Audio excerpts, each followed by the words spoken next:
Tarzan of the Apes by Edgar Rice Burroughs. Chapter 1. Out to Sea. I had this story from one who had no business to tell it to me, or to any other. I may credit the seductive influence of an old vintage upon the narrator for the beginning of it, and my own skeptical incredulity during the days that followed for the balance of the strange tale. When my convivial host discovered that he had told me so much and that I was prone to doubtfulness, his foolish pride assumed the task the old vintage had commenced, and so he unearthed written evidence in the form of musty manuscript and dry official records of the British Colonial Office to support many of the salient features of his remarkable narrative. I do not say the story is true, for I did not witness the happenings which it portrays, but the fact that in the telling of it to you, I have taken fictitious names for the principal characters quite sufficiently evidences the sincerity of my own belief that it may be true. The yellow, mildewed pages of the diary of a man long dead and the records of the Colonial Office dovetail perfectly with the narrative of my convivial host, and so I give you the story as I painstakingly pieced it out from these several various agencies. If you do not find it credible, you will at least be as one with me in acknowledging that it is unique, remarkable, and interesting. From the records of the Colonial Office, and from the dead man's diary, we learn that a certain young English nobleman, whom we shall call John Clayton, Lord Greystoke, was commissioned to make a peculiarly delicate investigation of conditions in a British West Coast African colony, from whose simple native inhabitants another European power was known to be recruiting soldiers for its native army, which it used solely for the forcible collection of rubber and ivory from the savage tribes along the Congo and the Arawimi.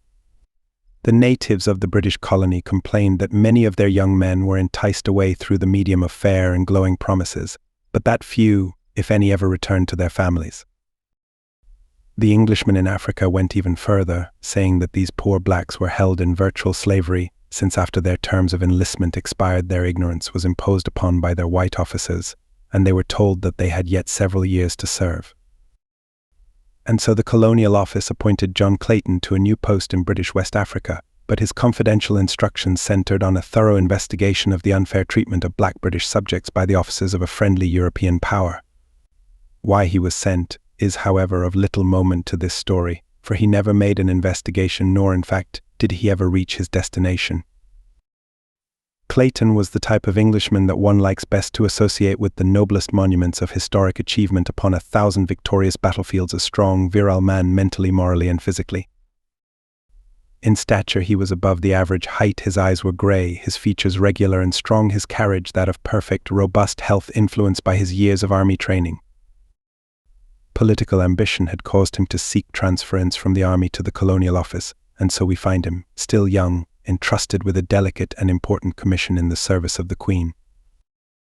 When he received this appointment, he was both elated and appalled.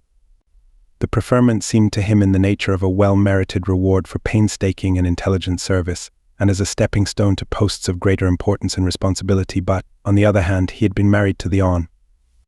Alice Rutherford for scarce 3 months, and it was the thought of taking this fair young girl into the dangers and isolation of tropical Africa that appalled him.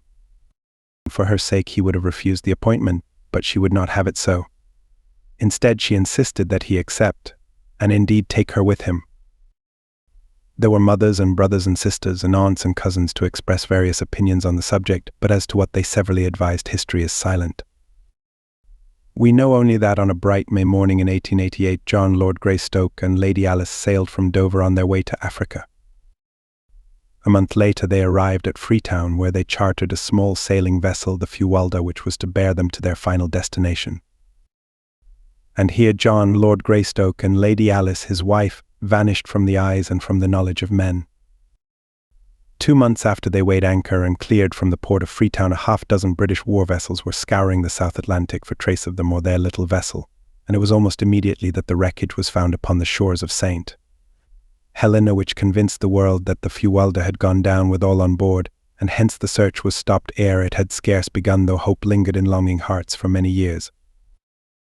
The Fuwalda, a barkentine of about 100 tons, was a vessel of the type often seen in coastwise trade in the far southern Atlantic, their crews composed of the offscourings of the sea, unhanged murderers and cutthroats of every race and every nation. The Fuwalda was no exception to the rule. Her officers were swarthy bullies, hating and hated by their crew. The captain, while a competent seaman, was a brute in his treatment of his men. He knew, or at least he used, but two arguments in his dealings with them: a belaying pin and a revolver, nor is it likely that the motley aggregation he signed would have understood aught else. So it was that from the second day out from Freetown, John Clayton and his young wife witnessed scenes upon the deck of the Fuwalda such as they had believed were never enacted outside the covers of printed stories of the sea. It was on the morning of the second day that the first link was forged in what was destined to form a chain of circumstances ending in a life for one then unborn such as has never been paralleled in the history of man. Two sailors were washing down the decks of the Fuwalda. The first mate was on duty, and the captain had stopped to speak with John Clayton and Lady Alice. The men were working backwards toward the little party who were facing away from the sailors. Closer and closer they came, until one of them was directly behind the captain. In another moment he would have passed by, and this strange narrative would never have been recorded. But just that instant the officer turned to leave Lord and Lady Greystoke, and as he did so, tripped against the sailor and sprawled headlong upon the deck, overturning the water pail so that he was drenched in its dirty contents. For an instant the scene was ludicrous, but only for an instant. With a volley of awful oaths, his face suffused with the scarlet of mortification and rage, the captain regained his feet, and with a terrific blow felled the sailor to the deck. The man was small and rather old, so that the brutality of the act was thus accentuated. The other seaman, however, was neither old nor small, a huge bear of a man with fierce black mustachios and a great bull neck set between massive shoulders. As he saw his mate go down he crouched, and with a low snarl sprang upon the captain, crushing him to his knees with a single mighty blow. From scarlet the officer's face went white, for this was mutiny, and mutiny he had met and subdued before in his brutal career. Without waiting to rise he whipped a revolver from his pocket, firing point blank at the great mountain of muscle towering before him. But quick as he was, John Clayton was almost as quick, so that the bullet which was intended for the sailor's heart lodged in the sailor's leg instead. For Lord Greystoke had struck down the captain's arm as he had seen the weapon flash in the sun. Words passed between Clayton and the captain, the former making it plain that he was disgusted with the brutality displayed toward the crew, nor would he countenance anything further of the kind while he and Lady Greystoke remained passengers. The captain was on the point of making an angry reply, but thinking better of it, turned on his heel and black and scowling, strode aft. He did not care to antagonize an English official, for the Queen's mighty arm wielded a punitive instrument which he could appreciate, and which he feared England's far-reaching navy.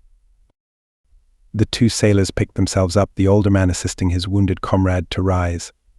The big fellow, who was known among his mates as Black Michael, tried his leg gingerly, and finding that it bore his weight, turned to Clayton with a word of gruff thanks.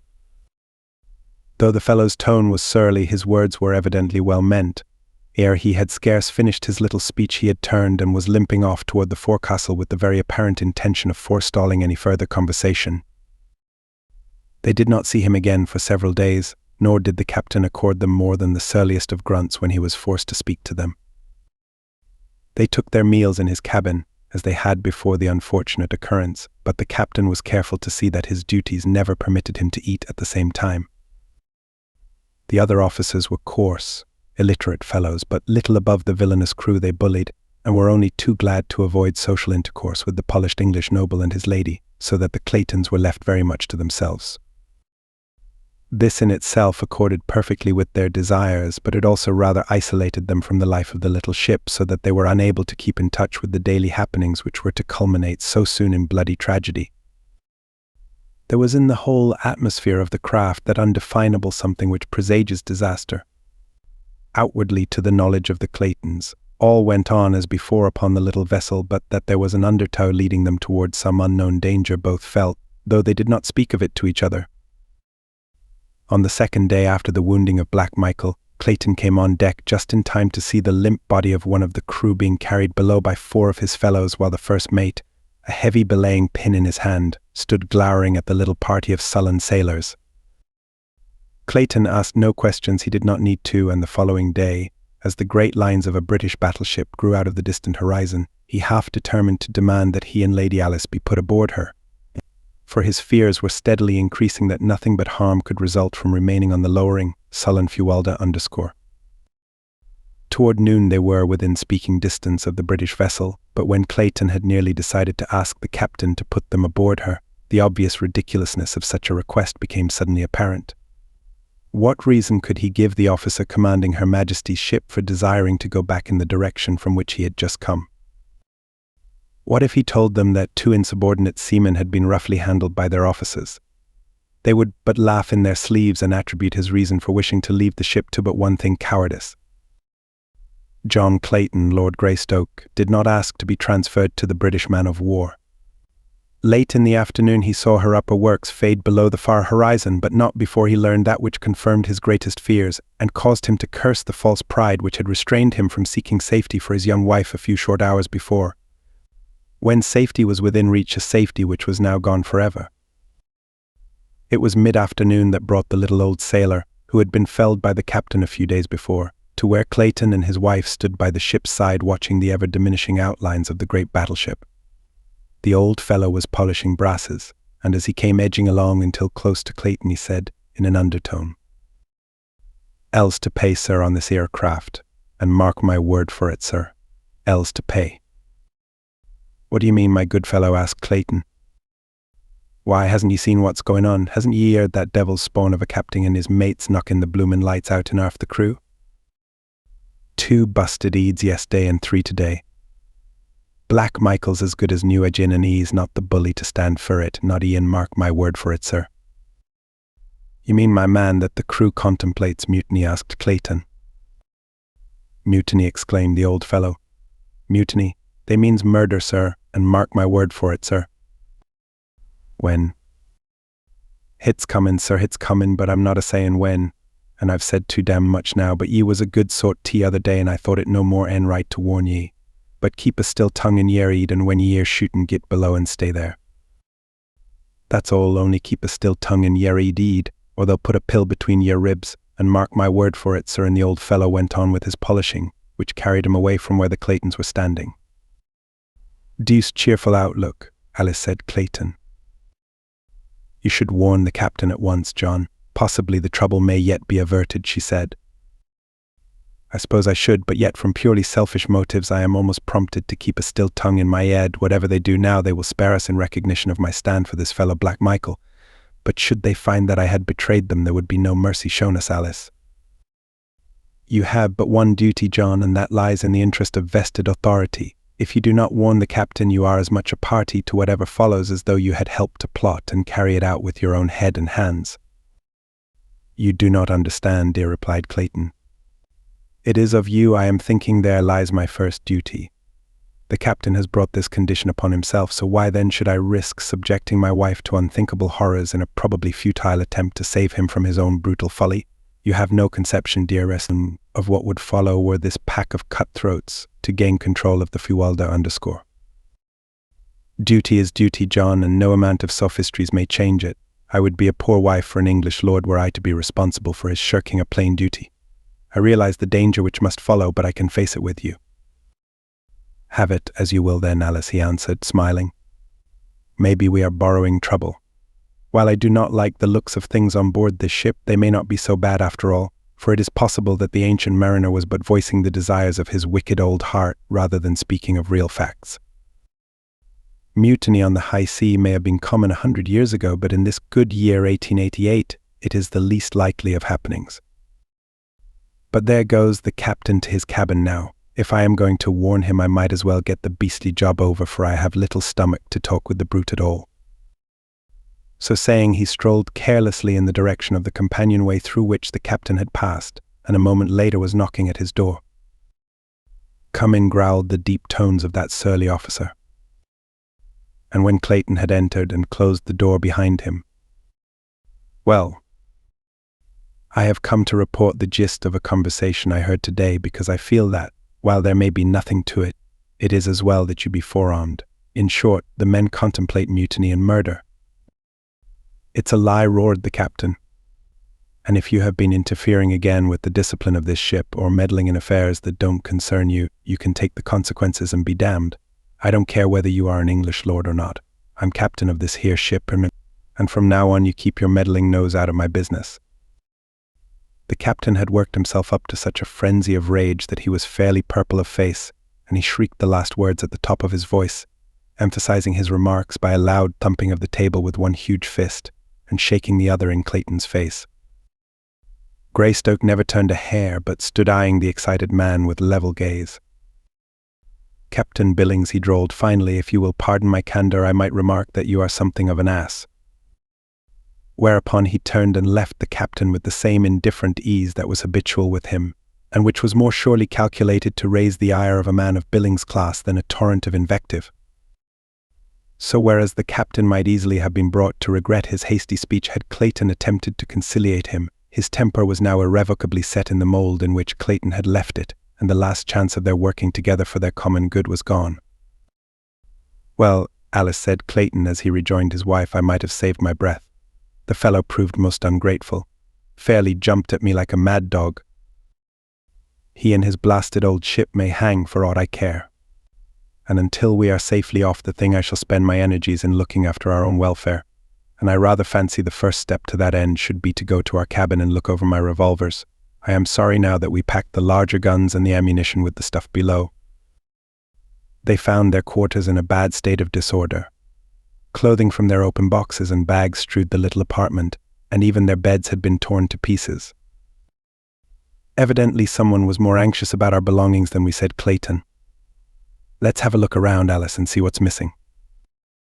A thorough search revealed the fact that nothing had been taken but Clayton's 2 revolvers and the small supply of ammunition he had saved out for them. "Those are the very things I most wish they had left us," said Clayton, "and the fact that they wished for them and them alone is most sinister." "What are we to do?" John asked his wife. "Perhaps you were right in that our best chance lies in maintaining a neutral position. If the officers are able to prevent a mutiny, we have nothing to fear, while if the mutineers are victorious, our one slim hope lies in not having attempted to thwart or antagonize them." "Right you are, Alice. We'll keep in the middle of the road." As they started to straighten up their cabin, Clayton and his wife simultaneously noticed the corner of a piece of paper protruding from beneath the door of their quarters.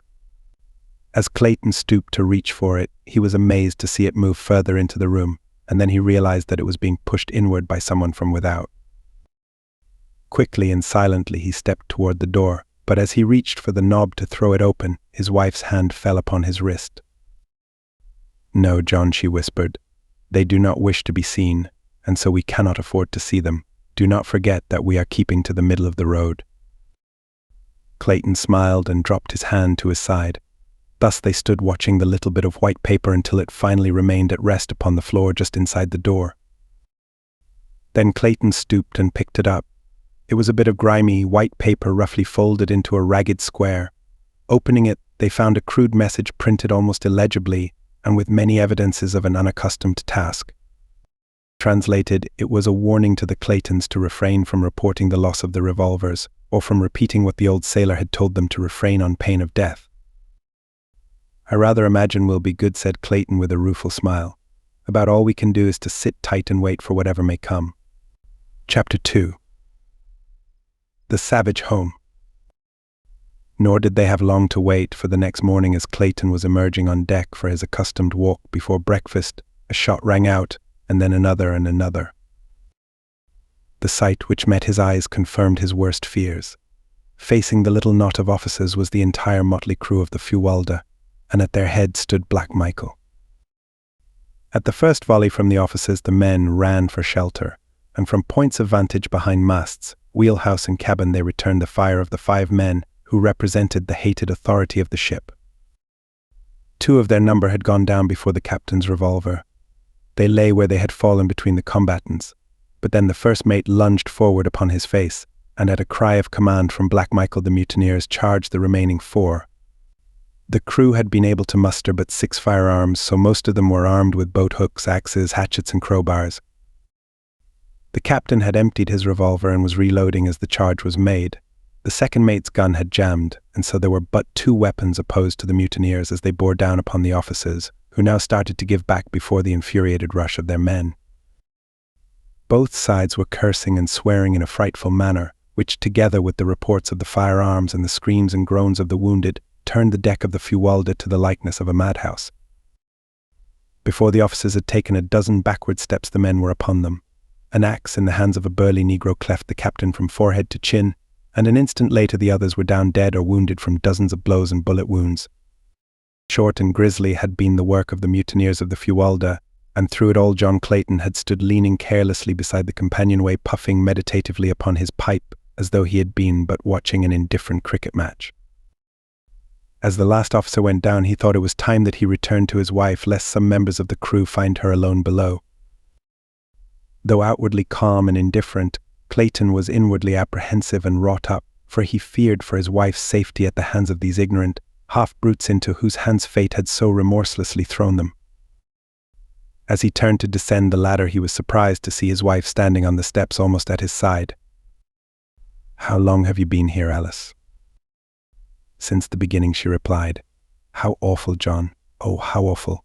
What can we hope for at the hands of such as those?" "Breakfast, I hope," he answered, smiling bravely in an attempt to allay her fears. "At least," he added, "I'm going to ask them. Come with me, Alice. We must not let them think we expect any but courteous treatment." The men had by this time surrounded the dead and wounded officers, and without either partiality or compassion proceeded to throw both living and dead over the sides of the vessel. With equal heartlessness they disposed of their own dead and dying. Presently one of the crew spied the approaching Claytons, and with a cry of "Here's two more," for the fishers rushed toward them with uplifted axe. But Black Michael was even quicker, so that the fellow went down with a bullet in his back before he had taken a half-dozen steps. With a loud roar, Black Michael attracted the attention of the others, and pointing to Lord and Lady Greystoke, cried, "These here are my friends, and they are to be left alone. Do ye understand? I'm captain of this ship now, and what I says goes," he added, turning to Clayton. "Just keep to yourselves, and nobody'll harm ye," and he looked threateningly on his fellows. The Claytons heeded Black Michael's instructions so well that they saw but little of the crew and knew nothing of the plans the men were making. Occasionally they heard faint echoes of brawls and quarreling among the mutineers, and on 2 occasions the vicious bark of firearms rang out on the still air, but Black Michael was a fit leader for this band of cutthroats, and withal held them in fair subjection to his rule. On the 5th day following the murder of the ship's officers, land was sighted by the lookout.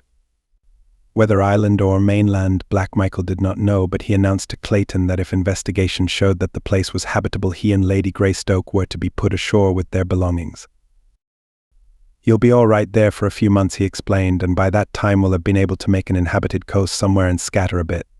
Then I'll see that ye government's notified where you be, and they'll soon send a man o' war to fetch ye off. It would be a hard matter to land you in civilization without a lot o' questions being asked, and none o' us here has any very convincing answers up our sleeves." Clayton remonstrated against the inhumanity of landing them upon an unknown shore to be left to the mercies of savage beasts, and possibly still more savage men. But his words were of no avail, and only tended to anger Black Michael, so he was forced to desist and make the best he could of a bad situation. About 3 o'clock in the afternoon they came about off a beautiful wooded shore opposite the mouth of what appeared to be a land-locked harbour. Black Michael sent a small boat filled with men to sound the entrance in an effort to determine if the Fuwalda could be safely worked through the entrance. In about an hour they returned and reported deep water through the passage as well as far into the little basin. Before dark the barkentine lay peacefully at anchor upon the bosom of the still, mirror-like surface of the harbour. The surrounding shores were beautiful with semi-tropical verdure, while in the distance the country rose from the ocean in hill and tableland, almost uniformly clothed by primeval forest. No signs of habitation were visible, but that the land might easily support human life was evidenced by the abundant bird and animal life of which the watchers on the Fuwalda's deck caught occasional glimpses, as well as by the shimmer of a little river which emptied into the harbour, ensuring fresh water in plenitude. As darkness settled upon the earth, Clayton and Lady Alice still stood by the ship's rail in silent contemplation of their future abode. From the dark shadows of the mighty forest came the wild calls of savage beasts, the deep roar of the lion, and occasionally the shrill scream of a panther. The woman shrank closer to the man in terror-stricken anticipation of the horrors lying in wait for them in the awful blackness of the nights to come, when they should be alone upon that wild and lonely shore. Later in the evening, Black Michael joined them long enough to instruct them to make their preparations for landing on the morrow. They tried to persuade him to take them to some more hospitable coast near enough to civilization so that they might hope to fall into friendly hands. But no pleas or threats or promises of reward could move him. "I am the only man aboard who would not rather see ye both safely dead, and, while I know that's the sensible way to make sure of our own necks, yet Black Michael's not the man to forget a favor. Ye saved my life once, and in return I'm going to spare yours, but that's all I can do. The men won't stand for any more, and if we don't get ye landed pretty quick, they may even change their minds about giving ye that much show. I'll put all ye stuff ashore with ye, as well as cooking utensils and some old sails for tents, and enough grub to last ye until ye can find fruit and game. With ye'r guns for protection, ye ought to be able to live here easy enough until help comes. When I get safely hid away, I'll see to it that the British government learns about where ye be. For the life of me, I couldn't tell him exactly where, for I don't know myself, but they'll find ye all right." After he had left them, they went silently below, each wrapped in gloomy forebodings. Clayton did not believe that Black Michael had the slightest intention of notifying the British government of their whereabouts, nor was he any too sure but that some treachery was contemplated for the following day, when they should be on shore with the sailors who would have to accompany them with their belongings. Once out of Black Michael's sight, any of the men might strike them down, and still leave Black Michael's conscience clear. And even should they escape that fate, was it not but to be faced with far graver dangers? Alone he might hope to survive for years, for he was a strong, athletic man. But what of Alice? And that other little life so soon to be launched amidst the hardships and grave dangers of a primeval world? The man shuddered as he meditated upon the awful gravity, the fearful helplessness of their situation.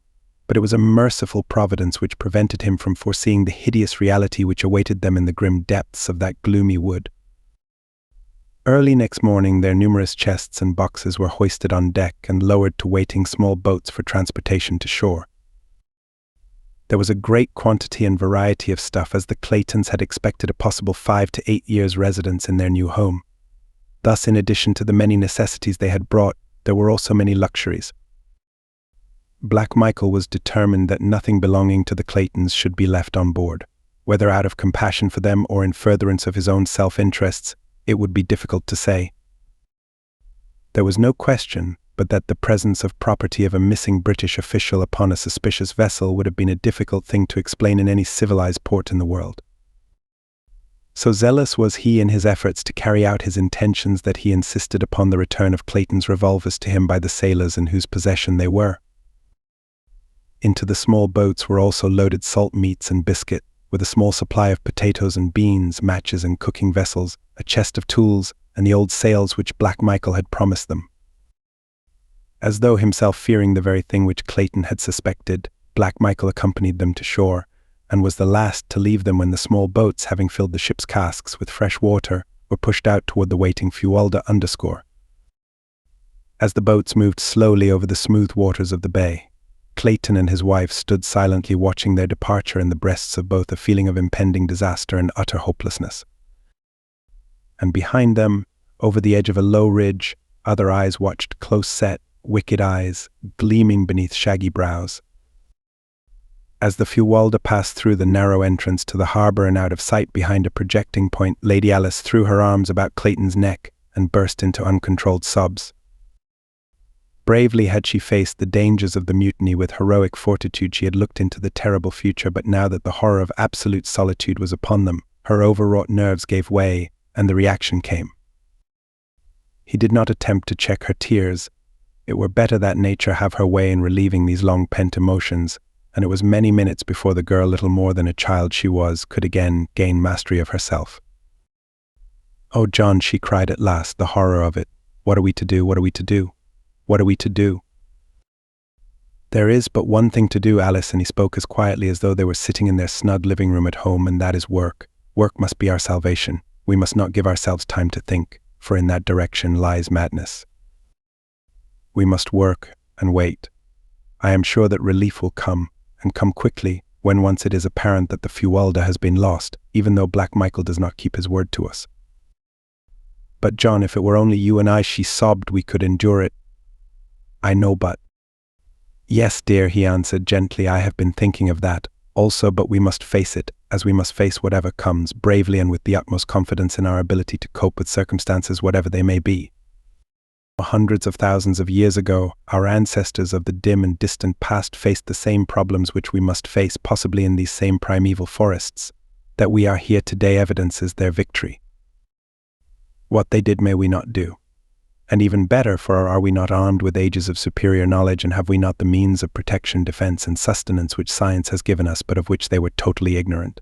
What they accomplished, Alice, and with instruments and weapons of stone and bone, surely that may we accomplish also. Ah, John, I wish that I might be a man with a man's philosophy, but I am but a woman, seeing with my heart rather than my head, and all that I can see is too horrible, too unthinkable to put into words. I only hope you are right, John. I will do my best to be a brave primeval woman, a fit mate for the primeval man. Clayton's first thought was to arrange a sleeping shelter for the night, something which might serve to protect them from prowling beasts of prey. He opened the box containing his rifles and ammunition, that they might both be armed against possible attack while at work, and then together they sought a location for their first night's sleeping place. 100 yards from the beach was a little level spot, fairly free of trees. Here they decided eventually to build a permanent house, but for the time being they both thought it best to construct a little platform in the trees out of reach of the larger of the savage beasts in whose realm they were. To this end Clayton selected 4 trees which formed a rectangle about 8 feet square, and cutting long branches from other trees he constructed a framework around them, about 10 feet from the ground, fastening the ends of the branches securely to the trees by means of rope, a quantity of which Black Michael had furnished him from the hold of the Fuwalda _. Across this framework Clayton placed other smaller branches quite close together. This platform he paved with the huge fronds of elephant's ear which grew in profusion about them, and over the fronds he laid a great sail folded into several thicknesses. 7 feet higher he constructed a similar, though lighter platform to serve as roof, and from the sides of this he suspended the balance of his sailcloth for walls. When completed he had a rather snug little nest, to which he carried their blankets and some of the lighter luggage. It was now late in the afternoon, and the balance of the daylight hours were devoted to the building of a rude ladder, by means of which Lady Alice could mount to her new home. All during the day the forest about them had been filled with excited birds of brilliant plumage, and dancing, chattering monkeys who watched these new arrivals and their wonderful nest-building operations with every mark of keenest interest and fascination. Notwithstanding that both Clayton and his wife kept a sharp lookout, they saw nothing of larger animals, though on 2 occasions they had seen their little simian neighbors come screaming and chattering from the nearby ridge, casting frightened glances back over their little shoulders, and evincing as plainly as though by speech that they were fleeing some terrible thing which lay concealed there. Just before dusk Clayton finished his ladder, and filling a great basin with water from the nearby stream, the 2 mounted to the comparative safety of their aerial chamber. As it was quite warm, Clayton had left the side curtains thrown back over the roof, and as they sat like Turks upon their blankets, Lady Alice, straining her eyes into the darkening shadows of the wood, suddenly reached out and grasped Clayton's arms. "John," she whispered, "look. What is it, a man?" As Clayton turned his eyes in the direction she indicated, he saw silhouetted dimly against the shadows beyond a great figure standing upright upon the ridge. For a moment it stood as though listening, and then turned slowly and melted into the shadows of the jungle. "What is it, John?" "I do not know, Alice," he answered gravely. "It is too dark to see so far, and it may have been but a shadow cast by the rising moon." "No, John, if it was not a man, it was some huge and grotesque mockery of man. Oh, I am afraid." He gathered her in his arms, whispering words of courage and love into her ears. Soon after he lowered the curtain walls, tying them securely to the trees so that, except for a little opening toward the beach, they were entirely enclosed. As it was now pitch dark within their tiny eyrie, they lay down upon their blankets to try to gain, through sleep, a brief respite of forgetfulness. Clayton lay facing the opening at the front, a rifle and a brace of revolvers at his hand. Scarcely had they closed their eyes than the terrifying cry of a panther rang out from the jungle behind them. Closer and closer it came until they could hear the great beast directly beneath them. For an hour or more they heard it sniffing and clawing at the trees which supported their platform, but at last it roamed away across the beach, where Clayton could see it clearly in the brilliant moonlight, a great handsome beast, the largest he had ever seen. During the long hours of darkness they caught but fitful snatches of sleep, for the night noises of a great jungle teeming with myriad animal life kept their overwrought nerves on edge, so that 100 times they were startled to wakefulness by piercing screams, or the stealthy moving of great bodies beneath them. Chapter 3. Life and Death. Morning found them but little, if at all, refreshed, though it was with a feeling of intense relief that they saw the day dawn. As soon as they had made their meager breakfast of salt pork, coffee and biscuit, Clayton commenced work upon their house, for he realized that they could hope for no safety and no peace of mind at night until 4 strong walls effectually barred the jungle life from them. The task was an arduous one and required the better part of a month, though he built but one small room. He constructed his cabin of small logs about 6 inches in diameter, stopping the chinks with clay which he found at the depth of a few feet beneath the surface soil. At one end he built a fireplace of small stones from the beach. These also he set in clay, and when the house had been entirely completed he applied a coating of the clay to the entire outside surface to the thickness of 4 inches. In the window opening he set small branches about 1 inch in diameter both vertically and horizontally, and so woven that they formed a substantial grating that could withstand the strength of a powerful animal. Thus they obtained air and proper ventilation without fear of lessening the safety of their cabin. The A-shaped roof was thatched with small branches laid close together, and over these long jungle grass and palm fronds with a final coating of clay. The door he built of pieces of the packing boxes which had held their belongings, nailing one piece upon another, the grain of contiguous layers running transversely, until he had a solid body some 3 inches thick, and of such great strength that they were both moved to laughter as they gazed upon it. Here the greatest difficulty confronted Clayton, for he had no means whereby to hang his massive door now that he had built it. After 2 days' work, however, he succeeded in fashioning 2 massive hardwood hinges, and with these he hung the door so that it opened and closed easily. The stuccoing and other final touches were added after they moved into the house, which they had done as soon as the roof was on, piling their boxes before the door at night, and thus having a comparatively safe and comfortable habitation. The building of a bed, chairs, table and shelves was a relatively easy matter, so that by the end of the 2nd month they were well settled, and but for the constant dread of attack by wild beasts and the ever-growing loneliness, they were not uncomfortable or unhappy. At night great beasts snarled and roared about their tiny cabin, but so accustomed may one become to oft-repeated noises, that soon they paid little attention to them, sleeping soundly the whole night through. Thrice had they caught fleeting glimpses of great man-like figures like that of the first night, but never at sufficiently close range to know positively whether the half-seen forms were those of man or brute. The brilliant birds and the little monkeys had become accustomed to their new acquaintances, and as they had evidently never seen human beings before, they presently, after their first fright had worn off, approached closer and closer and closer, impelled by that strange curiosity which dominates the wild creatures of the forest and the jungle and the plain, so that within the first month several of the birds had gone so far as even to accept morsels of food from the friendly hands of the Claytons. One afternoon, while Clayton was working upon an addition to their cabin, for he contemplated building several more rooms, a number of their grotesque little friends came shrieking and scolding through the trees from the direction of the ridge. Ever as they fled they cast fearful glances back of them, and finally they stopped near Clayton, jabbering excitedly to him, as though to warn him of approaching danger. At last he saw it, the thing the little monkeys so feared, the man-brute of which the Claytons had caught occasional fleeting glimpses.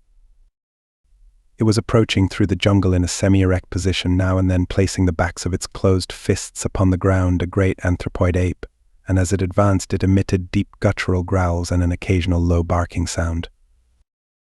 Clayton was at some distance from the cabin, having come to fell a particularly perfect tree for his building operations.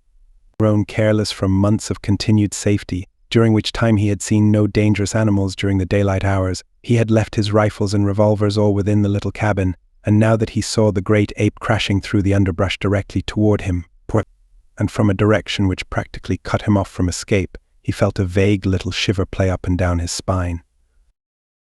He knew that, armed only with an axe, his chances with this ferocious monster were small indeed, and Alice, oh God, he thought, what will become of Alice? There was yet a slight chance of reaching the cabin. He turned and ran toward it, shouting an alarm to his wife to run in and close the great door, in case the ape cut off his retreat.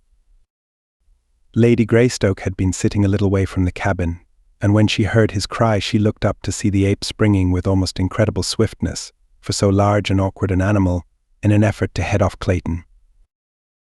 With a low cry she sprang toward the cabin, and as she entered gave a backward glance which filled her soul with terror, for the brute had intercepted her husband, who now stood at bay grasping his axe with both hands ready to swing it upon the infuriated animal when he should make his final charge. "Close and bolt the door, Alice," cried Clayton. "I can finish this fellow with my axe." But he knew he was facing a horrible death, and so did she. The ape was a great bull, weighing probably 300 pounds. His nasty, close-set eyes gleamed hatred from beneath his shaggy brows, while his great canine fangs were bared in a horrid snarl as he paused a moment before his prey. Over the brute's shoulder Clayton could see the doorway of his cabin, not 20 paces distant, and a great wave of horror and fear swept over him as he saw his young wife emerge, armed with one of his rifles. She had always been afraid of firearms and would never touch them, but now she rushed toward the ape with the fearlessness of a lioness protecting its young. "Back!" Alice shouted. "Clayton, for God's sake, go back." But she would not heed, and just then the ape charged, so that Clayton could say no more. The man swung his axe with all his mighty strength, but the powerful brute seized it in those terrible hands and, tearing it from Clayton's grasp, hurled it far to one side. With an ugly snarl he closed upon his defenseless victim, but ere his fangs had reached the throat they thirsted for, there was a sharp report and a bullet entered the ape's back between his shoulders. Throwing Clayton to the ground, the beast turned upon his new enemy. There before him stood the terrified girl, vainly trying to fire another bullet into the animal's body, but she did not understand the mechanism of the firearm, and the hammer fell futilely upon an empty cartridge. Almost simultaneously Clayton regained his feet, and without thought of the utter hopelessness of it, he rushed forward to drag the ape from his wife's prostrate form. With little or no effort he succeeded, and the great bulk rolled inertly upon the turf before him. The ape was dead. The bullet had done its work. A hasty examination of his wife revealed no marks upon her, and Clayton decided that the huge brute had died the instant he had sprung toward Alice. Gently he lifted his wife's still unconscious form and bore her to the little cabin, but it was fully 2 hours before she regained consciousness. Her first words filled Clayton with vague apprehension. For some time after regaining her senses, Alice gazed wonderingly about the interior of the little cabin, and then, with a satisfied sigh, said, "Oh, John, it is so good to be really home. I have had an awful dream, dear. I thought we were no longer in London, but in some horrible place where great beasts attacked us." There, Alice," he said, stroking her forehead, "try to sleep again and do not worry your head about bad dreams." That night a little son was born in the tiny cabin beside the primeval forest, while a leopard screamed before the door, and the deep notes of a lion's roar sounded from beyond the ridge. Lady Greystoke never recovered from the shock of the great ape's attack, and though she lived for a year after her baby was born, she was never again outside the cabin, nor did she ever fully realize that she was not in England. Sometimes she would question Clayton as to the strange noises of the nights, the absence of servants and friends, and the strange rudeness of the furnishings within her room, but, though he made no effort to deceive her, never could she grasp the meaning of it all. In other ways she was quite rational, and the joy and happiness she took in the possession of her little son and the constant attentions of her husband made that year a very happy one for her, the happiest of her young life. That it would have been beset by worries and apprehension had she been in full command of her mental faculties Clayton well knew, so that while he suffered terribly to see her so, there were times when he was almost glad, for her sake, that she could not understand. Long since had he given up any hope of rescue, except through accident. With unremitting zeal he had worked to beautify the interior of the cabin. Skins of lion and panther covered the floor. Cupboards and bookcases lined the walls. Odd vases made by his own hand from the clay of the region held beautiful tropical flowers. Curtains of grass and bamboo covered the windows, and most arduous task of all, with his meager assortment of tools he had fashioned lumber to neatly seal the walls and ceiling and lay a smooth floor within the cabin. And that he had been able to turn his hands at all to such unaccustomed labor was a source of mild wonder to him. But he loved the work because it was for her and the tiny life that had come to cheer them, though adding 100-fold to his responsibilities and to the terribleness of their situation. During the year that followed, Clayton was several times attacked by the great apes which now seemed to continually infest the vicinity of the cabin, but as he never again ventured outside without both rifle and revolvers, he had little fear of the huge beasts. He had strengthened the window protections and fitted a unique wooden lock to the cabin door, so that when he hunted for game and fruits, as it was constantly necessary for him to do to ensure sustenance, he had no fear that any animal could break into the little home. At first he shot much of the game from the cabin windows, but toward the end the animals learned to fear the strange lair from whence issued the terrifying thunder of his rifle. In his leisure Clayton read, often aloud to his wife, from the store of books he had brought for their new home. Among these were many for little children picture books, primers, readers, for they had known that their little child would be old enough for such before they might hope to return to England. At other times Clayton wrote in his diary, which he had always been accustomed to keep in French, and in which he recorded the details of their strange life. This book he kept locked in a little metal box. A year from the day her little son was born, Lady Alice passed quietly away in the night. So peaceful was her end that it was hours before Clayton could awake to a realization that his wife was dead. The horror of the situation came to him very slowly, and it is doubtful that he ever fully realized the enormity of his sorrow and the fearful responsibility that had devolved upon him with the care of that wee thing, his son, still a nursing babe. The last entry in his diary was made the morning following her death, and there he recites the sad details in a matter-of-fact way that adds to the pathos of it, for it breathes a tired apathy born of long sorrow and hopelessness, which even this cruel blow could scarcely awake to further suffering. "My little son is crying for nourishment. Oh Alice, Alice, what shall I do?" And as John Clayton wrote the last words his hand was destined ever to pen, he dropped his head wearily upon his outstretched arms, where they rested upon the table he had built for her, who lay still and cold in the bed beside him. For a long time no sound broke the death-like stillness of the jungle midday, save the piteous wailing of the tiny man-child. Chapter 4. The Apes. In the forest of the tableland a mile back from the ocean, old Kerchak the ape was on a rampage of rage among his people. The younger and lighter members of his tribe scampered to the higher branches of the great trees to escape his wrath, risking their lives upon branches that scarce supported their weight, rather than face old Kerchak in one of his fits of uncontrolled anger. The other males scattered in all directions, but not before the infuriated brute had felt the vertebra of one snap between his great, foaming jaws. A luckless young female slipped from an insecure hold upon a high branch and came crashing to the ground almost at Kerchak's feet. With a wild scream he was upon her, tearing a great piece from her side with his mighty teeth, and striking her viciously upon her head and shoulders with a broken tree limb until her skull was crushed to a jelly. And then he spied Kala, who, returning from a search for food with her young babe, was ignorant of the state of the mighty male's temper until suddenly the shrill warnings of her fellows caused her to scamper madly for safety. But Kerchak was close upon her, so close that he had almost grasped her ankle, had she not made a furious leap far into space from one tree to another, a perilous chance which apes seldom if ever take, unless so closely pursued by danger that there is no alternative.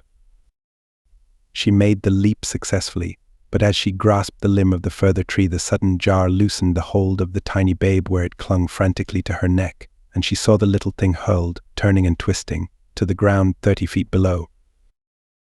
With a low cry of dismay Kala rushed headlong to its side, thoughtless now of the danger from Kerchak, but when she gathered the wee, mangled form to her bosom life had left it. With low moans she sat cuddling the body to her, nor did Kerchak attempt to molest her. With the death of the babe his fit of demoniacal rage passed as suddenly as it had seized him. Kerchak was a huge king ape, weighing perhaps 350 pounds. His forehead was extremely low and receding, his eyes bloodshot, small and close set to his coarse, flat nose, his ears large and thin, but smaller than most of his kind. His awful temper and his mighty strength made him supreme among the little tribe into which he had been born some 20 years before. Now that he was in his prime, there was no simian in all the mighty forest through which he roved that dared contest his right to rule, nor did the other and larger animals molest him.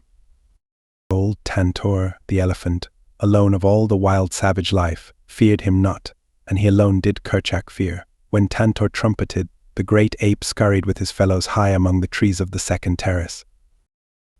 The tribe of anthropoids over which Kerchak ruled with an iron hand and bared fangs numbered some 6 or 8 families, each family consisting of an adult male with his females and their young, numbering in all some 60 or 70 apes. Kala was the youngest mate of a male called Tublat, meaning broken nose, and the child she had seen dashed to death was her first, for she was but 9 or 10 years old. Notwithstanding her youth, she was large and powerful, a splendid, clean-limbed animal, with a round, high forehead which denoted more intelligence than most of her kind possessed. So also she had a great capacity for mother love and mother sorrow. But she was still an ape, a huge, fierce, terrible beast of a species closely allied to the gorilla, yet more intelligent, which, with the strength of their cousin, made her kind the most fearsome of those awe-inspiring progenitors of man. When the tribe saw that Kerchak's rage had ceased, they came slowly down from their arboreal retreats and pursued again the various occupations which he had interrupted. The young played and frolicked about among the trees and bushes. Some of the adults lay prone upon the soft mat of dead and decaying vegetation which covered the ground, while others turned over pieces of fallen branches and clods of earth, in search of the small bugs and reptiles which formed a part of their food. Others, again, searched the surrounding trees for fruit, nuts, small birds, and eggs. They had passed an hour or so thus when Kerchak called them together and, with a word of command to them to follow him, set off toward the sea. They travelled for the most part upon the ground, where it was open, following the path of the great elephants whose comings and goings break the only roads through those tangled mazes of bush, vine, creeper, and tree. When they walked, it was with a rolling, awkward motion, placing the knuckles of their closed hands upon the ground and swinging their ungainly bodies forward. But when the way was through the lower trees, they moved more swiftly, swinging from branch to branch with the agility of their smaller cousins, the monkeys, and all the way Kala carried her little dead baby hugged closely to her breast. It was shortly after noon when they reached a ridge overlooking the beach, where below them lay the tiny cottage which was Kerchak's goal.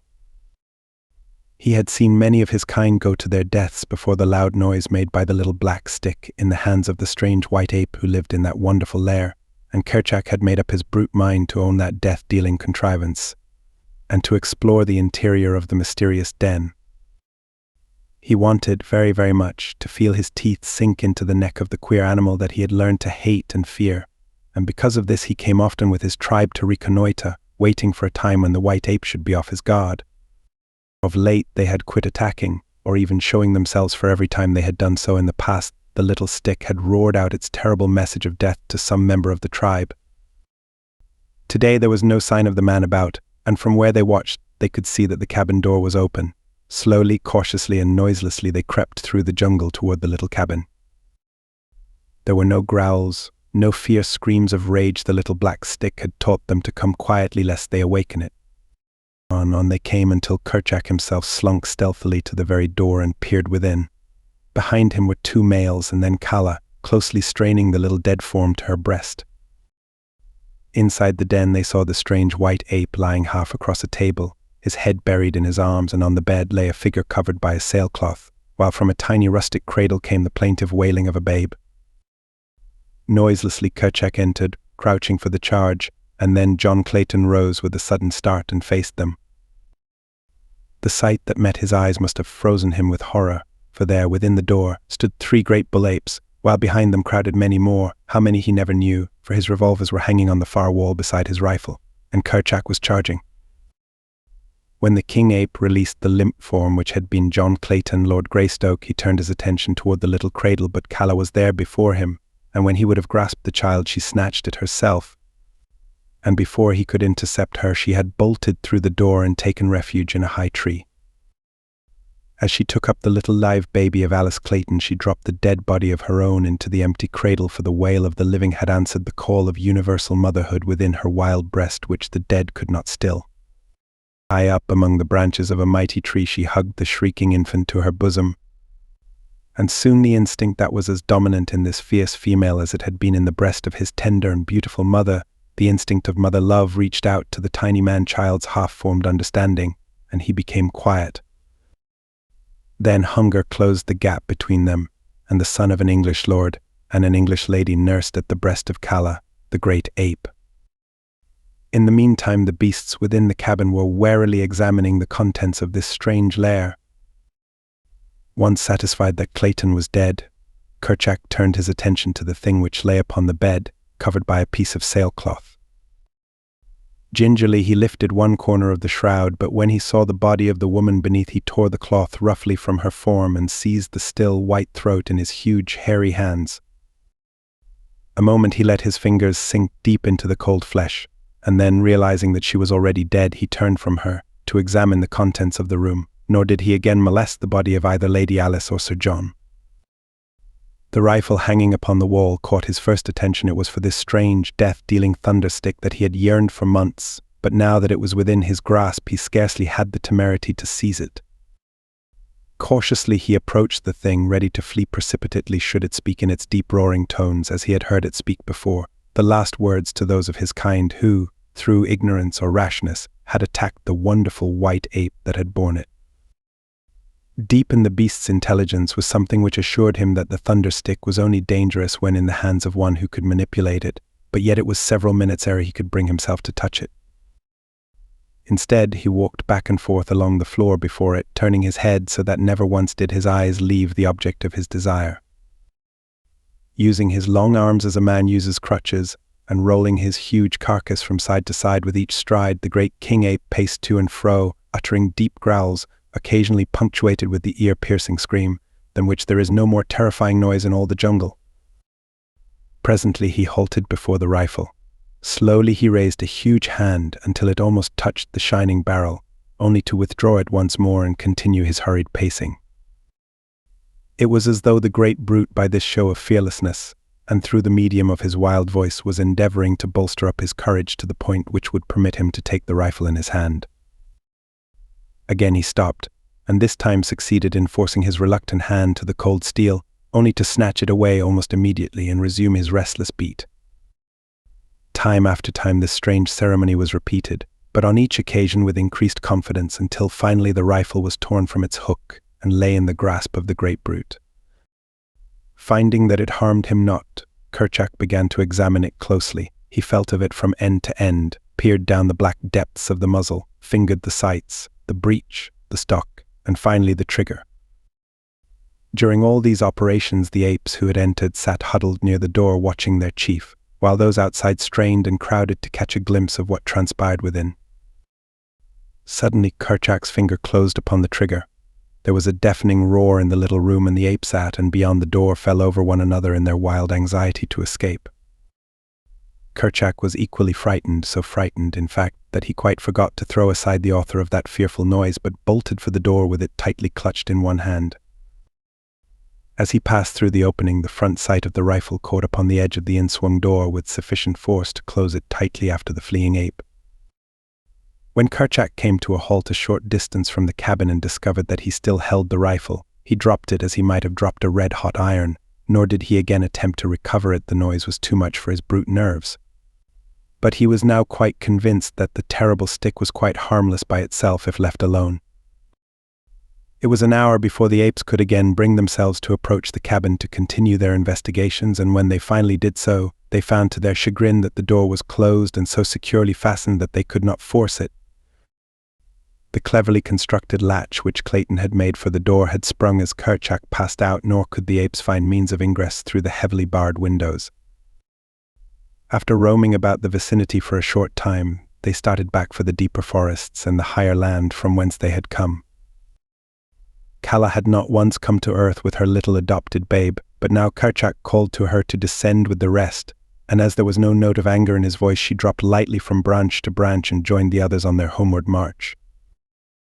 Those of the apes who attempted to examine Kala's strange baby were repulsed with bared fangs and low menacing growls, accompanied by words of warning from Kala. When they assured her that they meant the child no harm, she permitted them to come close, but would not allow them to touch her charge. It was as though she knew that her baby was frail and delicate and feared lest the rough hands of her fellows might injure the little thing. Another thing she did, and which made traveling an onerous trial for her, remembering the death of her own little one, she clung desperately to the new babe, with one hand whenever they were upon the march. The other young rode upon their mothers' backs, their little arms tightly clasping the hairy necks before them, while their legs were locked beneath their mothers' armpits. Not so with Calla. She held the small form of the little Lord Greystoke tightly to her breast, where the dainty hands clutched the long black hair which covered that portion of her body.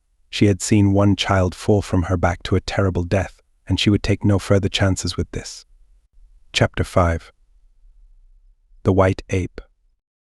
Tenderly Calla nursed her little waif, wondering silently why it did not gain strength and agility as did the little apes of other mothers. It was nearly a year from the time the little fellow came into her possession before he would walk alone, and as for climbing but how stupid he was. Calla sometimes talked with the older females about her young hopeful, but none of them could understand how a child could be so slow and backward in learning to care for itself, why it could not even find food alone, and more than 12 moons had passed since Calla had come upon it. Had they known that the child had seen 13 moons before it had come into Calla's possession, they would have considered its case as absolutely hopeless, for the little apes of their own tribe were as far advanced in 2 or 3 moons as was this little stranger after 25. Tublat, Calla's husband, was sorely vexed, and but for the female's careful watching would have put the child out of the way. "He will never be a great ape," he argued.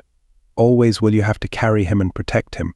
What good will he be to the tribe? None, only a burden. Let us leave him quietly sleeping among the tall grasses, that you may bear other and stronger apes to guard us in our old age." "Never, Broken Nose," replied Calla. "If I must carry him forever, so be it."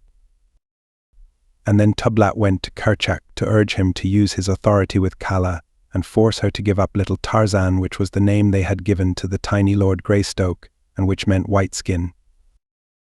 But when Kerchak spoke to her about it, Calla threatened to run away from the tribe if they did not leave her in peace with the child, and as this is one of the inalienable rights of the jungle folk, if they be dissatisfied among their own people, they bothered her no more, for Calla was a fine, clean-limbed young female, and they did not wish to lose her.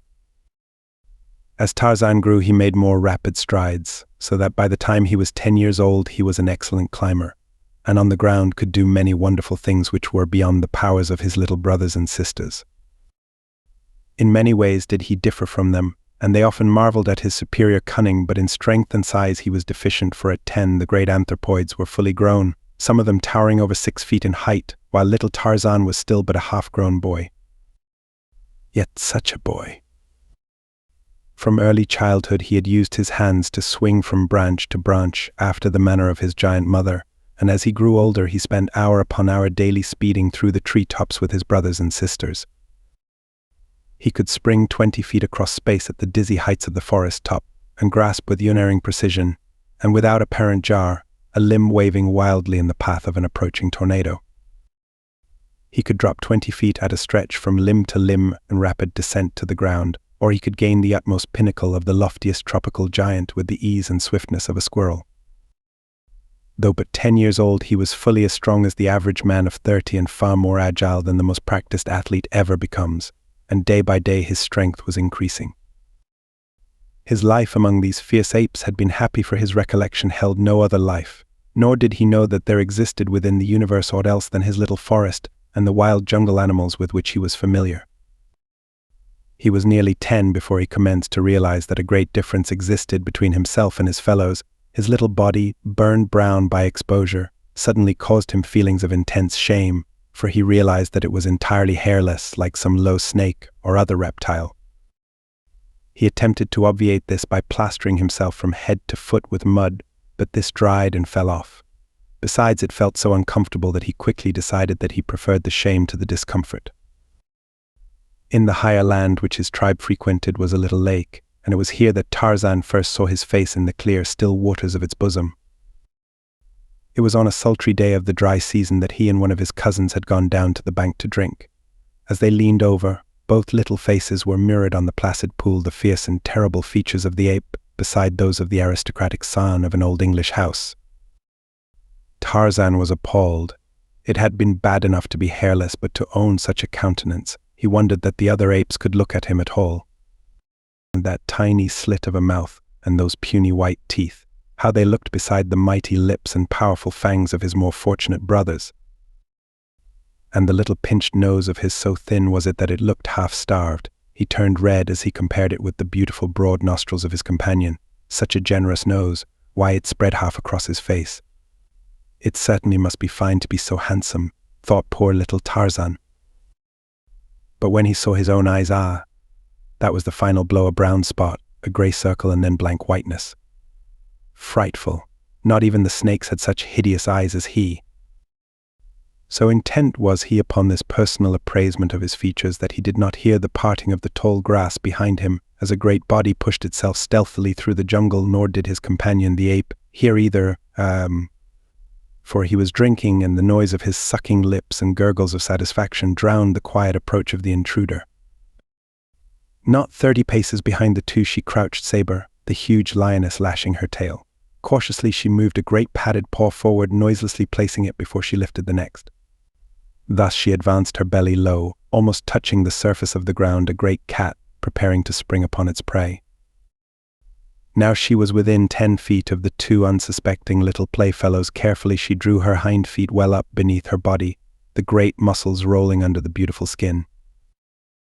So low she was crouching now that she seemed flattened to the earth except for the upward bend of the glossy back as it gathered for the spring.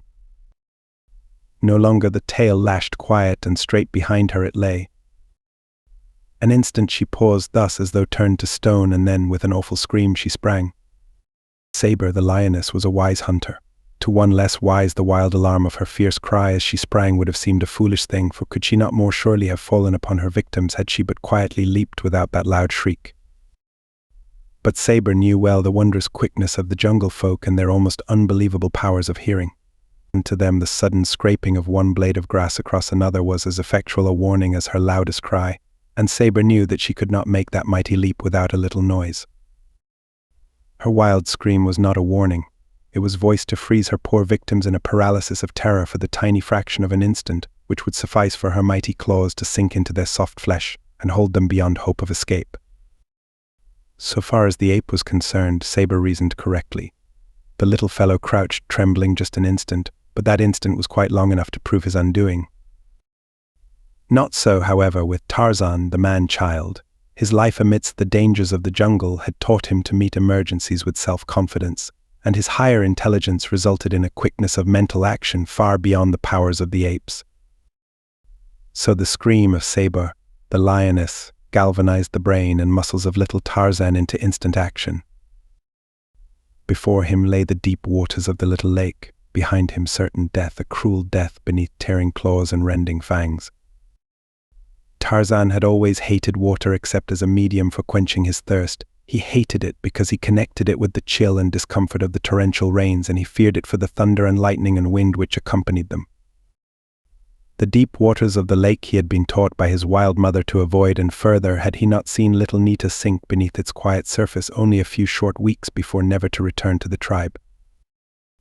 But of the two evils his quick mind chose the lesser, ere the first note of Saber's scream had scarce broken the quiet of the jungle, and before the great beast had covered half her leap Tarzan felt the chill waters close above his head. He could not swim, and the water was very deep, but still he lost no particle of that self-confidence and resourcefulness which were the badges of his superior being. Rapidly he moved his hands and feet in an attempt to scramble upward, and possibly more by chance than design he fell into the stroke that a dog uses when swimming, so that within a few seconds his nose was above water, and he found that he could keep it there by continuing his strokes and also make progress through the water. He was much surprised and pleased with this new acquirement which had been so suddenly thrust upon him, but he had no time for thinking much upon it.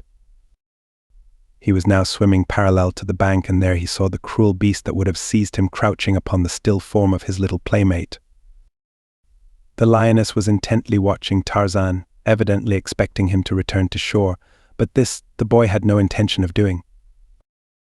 Instead he raised his voice in the call of distress common to his tribe, adding to it the warning which would prevent would-be rescuers from running into the clutches of Saber. Almost immediately there came an answer from the distance, and presently 40 or 50 great apes swung rapidly and majestically through the trees toward the scene of tragedy. In the lead was Kala, for she had recognized the tones of her best beloved, and with her was the mother of the little ape who lay dead beneath cruel Saber. Though more powerful and better equipped for fighting than the apes, the lioness had no desire to meet these enraged adults, and with a snarl of hatred she sprang quickly into the brush and disappeared. Tarzan now swam to shore and clambered quickly upon dry land. The feeling of freshness and exhilaration which the cool waters had imparted to him filled his little being with grateful surprise, and ever after he lost no opportunity to take a daily plunge in lake or stream or ocean when it was possible to do so. For a long time Calla could not accustom herself to the sight, for though her people could swim when forced to it, they did not like to enter water, and never did so voluntarily. The adventure with the lioness gave Tarzan food for pleasurable memories, for it was such affairs which broke the monotony of his daily life, otherwise but a dull round of searching for food, eating and sleeping. The tribe to which he belonged roamed a tract extending roughly 25 miles along the seacoast and some 50 miles inland. This they traversed almost continually, occasionally remaining for months in one locality, but as they moved through the trees with great speed, they often covered the territory in a very few days. Much depended upon food supply, climatic conditions, and the prevalence of animals of the more dangerous species, though Kerchak often led them on long marches for no other reason than that he had tired of remaining in the same place. At night they slept where darkness overtook them, lying upon the ground, and sometimes covering their heads, and more seldom their bodies, with the great leaves of the elephant's ear. 2 or 3 might lie cuddled in each other's arms for additional warmth if the night were chill, and thus Tarzan had slept in Calla's arms nightly for all these years. That the huge, fierce brute loved this child of another race is beyond question, and he, too, gave to the great, hairy beast all the affection that would have belonged to his fair young mother had she lived. When he was disobedient she cuffed him, it is true, but she was never cruel to him, and was more often caressing him than chastising him. Tublat, her mate, always hated Tarzan, and on several occasions had come near ending his youthful career. Tarzan, on his part, never lost an opportunity to show that he fully reciprocated his foster father's sentiments, and whenever he could safely annoy him or make faces at him or hurl insults upon him from the safety of his mother's arms or the slender branches of the higher trees, he did so. His superior intelligence and cunning permitted him to invent 1,000 diabolical tricks to add to the burdens of Tublat's life. Early in his boyhood he had learned to form ropes by twisting and tying long grasses together, and with these he was forever tripping Tublat or attempting to hang him from some overhanging branch. By constant playing and experimenting with these he learned to tie rude knots and make sliding nooses, and with these he and the younger apes amused themselves. What Tarzan did they tried to do also, but he alone originated and became proficient. One day, while playing thus, Tarzan had thrown his rope at one of his fleeing companions, retaining the other end in his grasp. By accident, the noose fell squarely about the running ape's neck, bringing him to a sudden and surprising halt. Ah, here was a new game, a fine game, thought Tarzan, and immediately he attempted to repeat the trick, and thus by painstaking and continued practice he learned the art of roping. Now, indeed, was the life of Tublat a living nightmare. In sleep, upon the march, night or day, he never knew when that quiet noose would slip about his neck and nearly choke the life out of him. Calla punished, Tublat swore dire vengeance, and old Kerchak took notice and warned and threatened, but all to no avail. Tarzan defied them all, and the thin, strong noose continued to settle about Tublat's neck whenever he least expected it. The other apes derived unlimited amusement from Tublat's discomfiture, for Broken Nose was a disagreeable old fellow whom no one liked anyway. In Tarzan's clever little mind many thoughts revolved, and back of these was his divine power of reason. If he could catch his fellow apes with his long arm of many grasses, why not Saber the lioness? It was the germ of a thought which, however, was destined to mull around in his conscious and subconscious mind until it resulted in magnificent achievement. But that came in later years. Chapter 6. Jungle Battles. The wanderings of the tribe brought them often near the closed and silent cabin by the little land-locked harbor. To Tarzan this was always a source of never-ending mystery and pleasure. He would peek into the curtained windows or, climbing upon the roof, peer down the black depths of the chimney in vain endeavor to solve the unknown wonders that lay within those strong walls. His childlike imagination pictured wonderful creatures within, and the very impossibility of forcing entrance added 1,000-fold to his desire to do so. He could clamber about the roof and windows for hours attempting to discover means of ingress, but to the door he paid little attention, for this was apparently as solid as the walls. It was in the next visit to the vicinity, following the adventure with old Saber, that as he approached the cabin, Tarzan noticed that from a distance the door appeared to be an independent part of the wall, in which it was set. and for the first time it occurred to him that this might prove the means of entrance which had so long eluded him. He was alone, as was often the case when he visited the cabin, for the apes had no love for it. The story of the thunderstick, having lost nothing in the telling during these 10 years, had quite surrounded the white man's deserted abode with an atmosphere of weirdness and terror for the simians. The story of his own connection with the cabin had never been told him. The language of the apes had so few words that they could talk but little of what they had seen in the cabin, having no words to accurately describe either the strange people or their belongings, and so, long before Tarzan was old enough to understand, the subject had been forgotten by the tribe. Only in a dim, vague way had Kala explained to him that his father had been a strange white ape, but he did not know that Kala was not his own mother. On this day, then, he went directly to the door and spent hours examining it and fussing with the hinges, the knob and the latch. Finally, he stumbled upon the right combination, and the door swung creakingly open before his astonished eyes.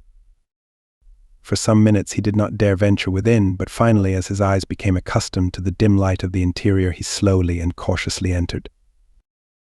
In the middle of the floor lay a skeleton, every vestige of flesh gone from the bones, to which still clung the mildewed and mouldered remnants of what had once been clothing. Upon the bed lay a similar gruesome thing, but smaller, while in a tiny cradle nearby was a third, a wee mite of a skeleton. To none of these evidences of a fearful tragedy of a long-dead day did little Tarzan give but passing heed. His wild jungle life had inured him to the sight of dead and dying animals, and had he known that he was looking upon the remains of his own father and mother, he would have been no more greatly moved. The furnishings and other contents of the room it was which riveted his attention. He examined many things minutely, strange tools and weapons, books, paper, clothing, what little had withstood the ravages of time in the humid atmosphere of the jungle coast. He opened chests and cupboards, such as did not baffle his small experience, and in these he found the contents much better preserved. Among other things he found a sharp hunting knife, on the keen blade of which he immediately proceeded to cut his finger. Undaunted, he continued his experiments, finding that he could hack and hew splinters of wood from the table and chairs with this new toy. For a long time this amused him, but finally tiring, he continued his explorations. In a cupboard filled with books he came across one with brightly colored pictures. It was a child's illustrated alphabet. A is for archer who shoots with a bow. B is for boy, his first name is Joe. The pictures interested him greatly.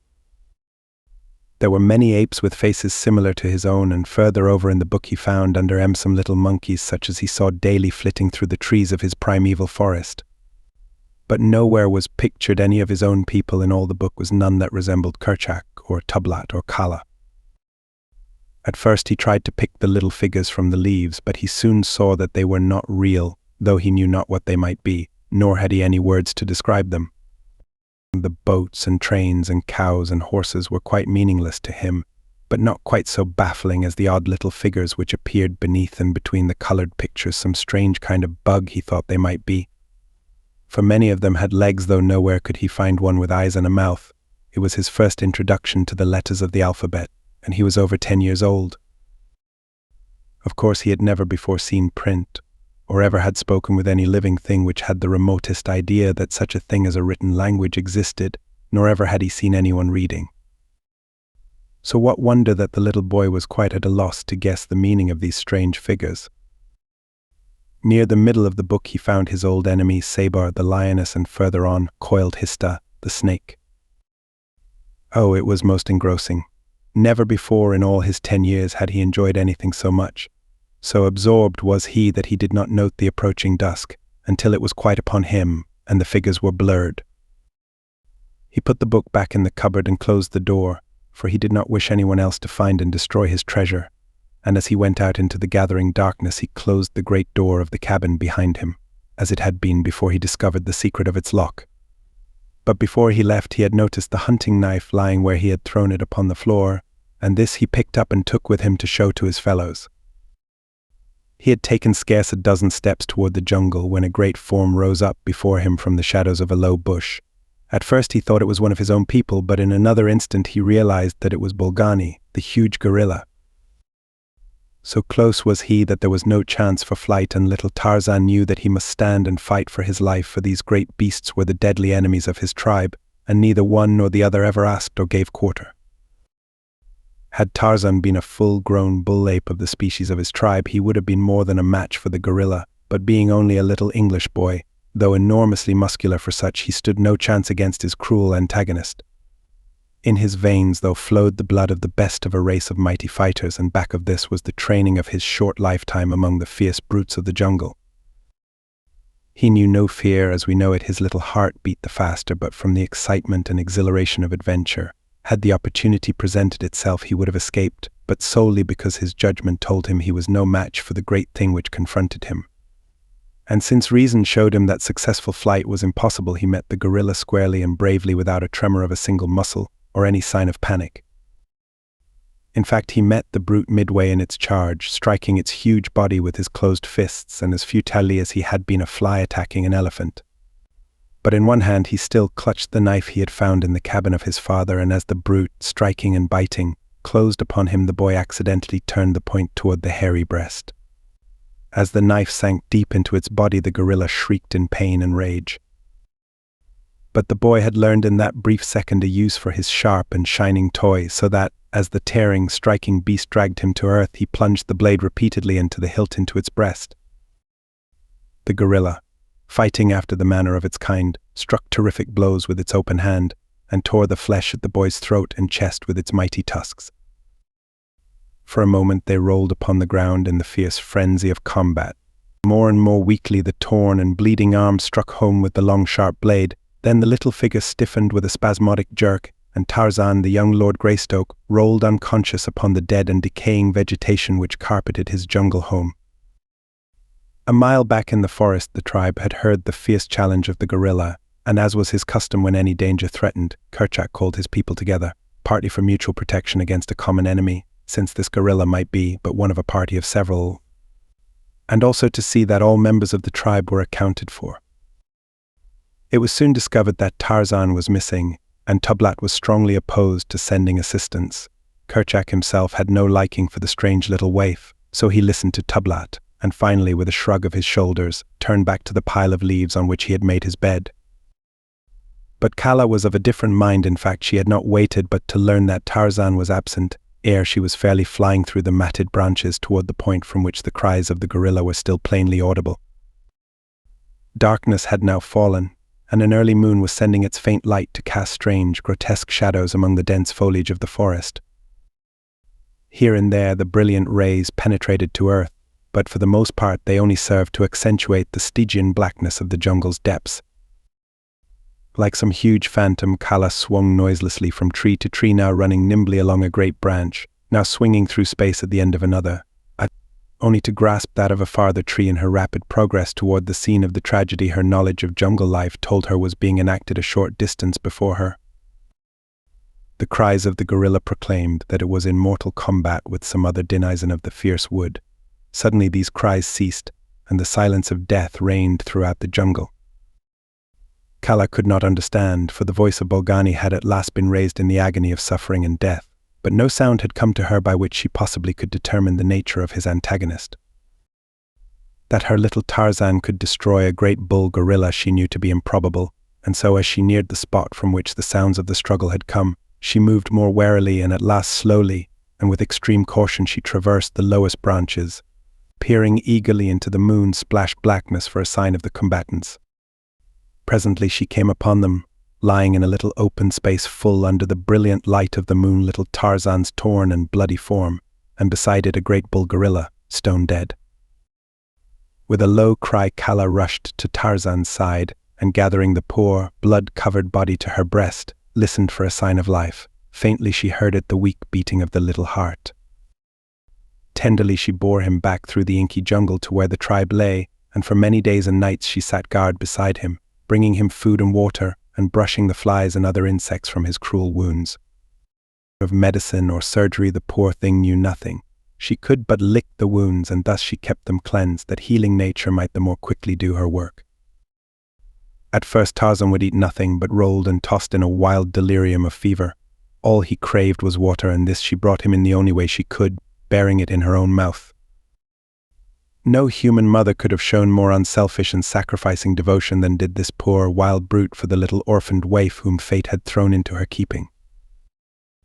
At last the fever abated and the boy commenced to mend. No word of complaint passed his tight-set lips, though the pain of his wounds was excruciating.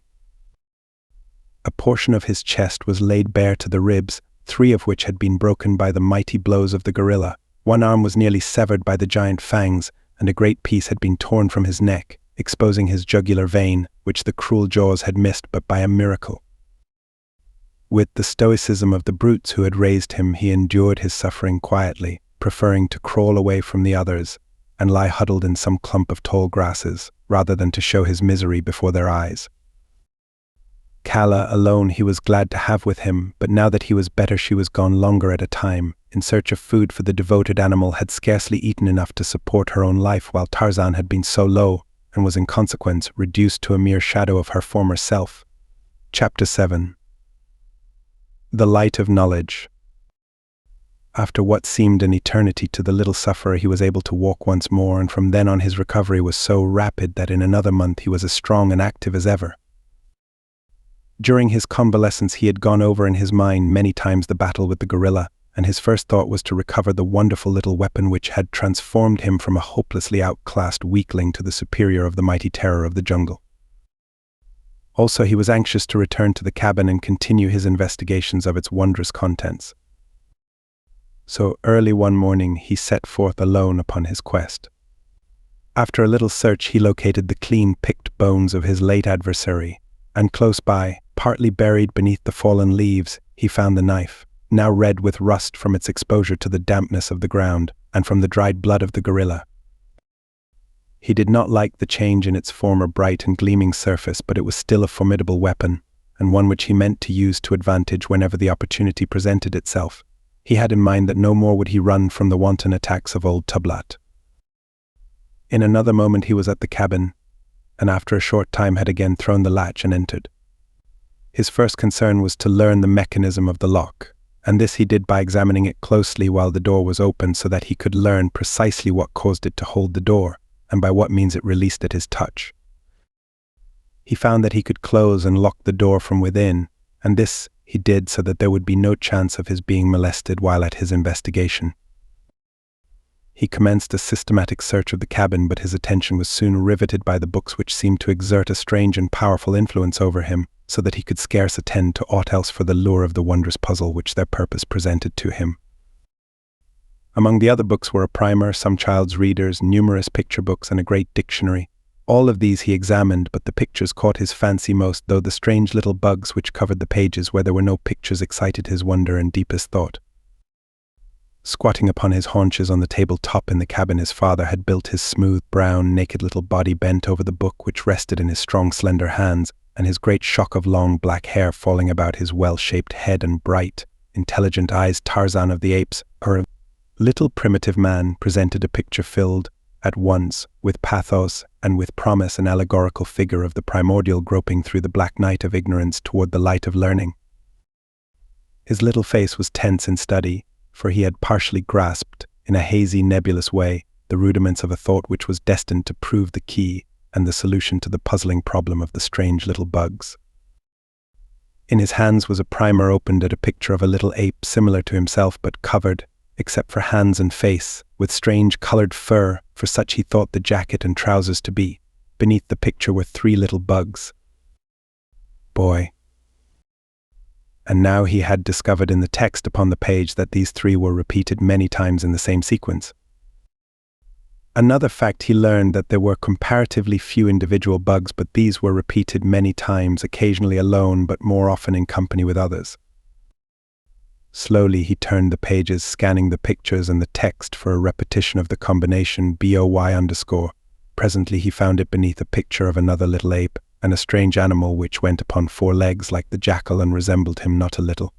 Beneath this picture the bugs appeared as a boy and ta dog. There they were, the 3 little bugs which always accompanied the little ape. And so he progressed very, very slowly, for it was a hard and laborious task which he had set himself without knowing it, a task which might seem to you or me impossible, learning to read without having the slightest knowledge of letters or written language, or the faintest idea that such things existed. He did not accomplish it in a day, or in a week, or in a month, or in a year, but slowly, very slowly, he learned after he had grasped the possibilities which lay in those little bugs.